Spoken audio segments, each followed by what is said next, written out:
Here we go. I don't give a fuck. I don't give a fuck. I don't give a fuck. I'm willing to die for this shit. I done cried for this shit. Might take a life for this shit. Put the Bible down and go out for a knife for this shit. DOT, my enemy, won't catch a vibe for this shit. Ayy. Hello everyone, and thank you for tuning into this podcast. Today we're going to be discussing the current state of music and the industry itself. First, I got to ask you, do you think anyone can achieve without a record label? Like, you have rappers like Chance the Rapper, who is quite famous, but like he's utilized the internet for his own exposure, and with his music being for free to stream on SoundCloud, Apple Music, Spotify. But in my opinion, what makes it so remarkable is that he is the first streaming artist to be nominated for a Grammy. He has been touring around the world. He has garnered widespread acclaim, and this is all without a record label. Also, a rapper called Big Crit. He left Def Jam and he is doing well off without them, with his double album Forever's a Mighty Long Time, which was released independently by him. The double album gained critical acclaim, listeners loved the project, but in my humble opinion, the record label is kind of useless right now. It's good to have some sort of reputation and security, but it's also reassuring to know you can pull this off yourself. Secondly, I got to bring on the topic. How is the current state of hip-hop? Personally, for me, there is definitely amazing artists out there, and there's definitely low-key ones out there that deserve way more recognition. However, everyone's opinion is subjective. They can listen to whatever they want, and there will always be a demand for music. And for that reason, I believe a lot of artists compromise certain things to keep their listeners satisfied. I can understand to a certain extent because they've got to make an income.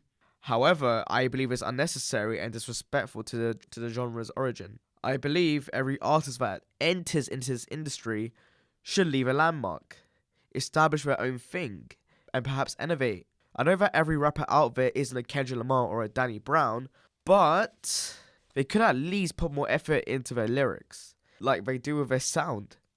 In my opinion, Lil Pump's track Gucci Gang is fucking dreadful.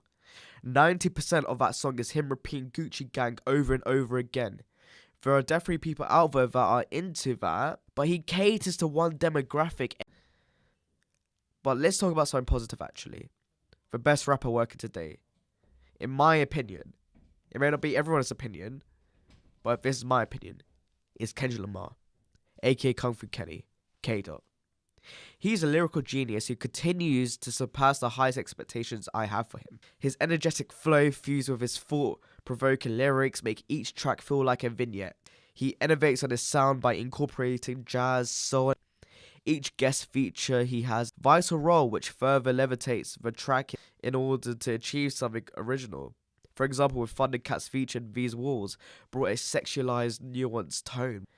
Before I end this podcast, and I apologize for it being really short, I want to talk about one more topic. That is the best albums of 2017. My top 10 favorite albums of 2017 are, and this is not in order, Kendrick Lamar's Damn, Vince Staples' Big Fish Theory, Thundercat Drunk, Sanford Process, Joey Badass All American Badass, Jay-Z 444, Father John Misty, Pure Comedy, Tyler the Creator Flower Boy, and Gorillaz Humans. But one album I want to talk in particular is Jay-Z's 444. In my opinion, I believe Jay-Z, he doesn't need to owe anything to the world. However, with him being like a businessman now, he's making an income from like, investing in businesses and whatnot. With him just bringing out an album, which is it's heavily thematic. It's amazing how someone who pioneered the genre is coming back to be able to comment on today's society. And in my opinion, he didn't even need to do that. It's like with Dr. Dre. He was never meant to make Compton. Like, he didn't need to make it.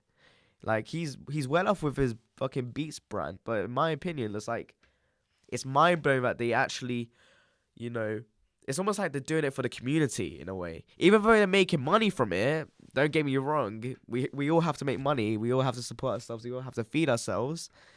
But at the same time, it's amazing how they can put this music out and still, they don't compromise anything. They are themselves.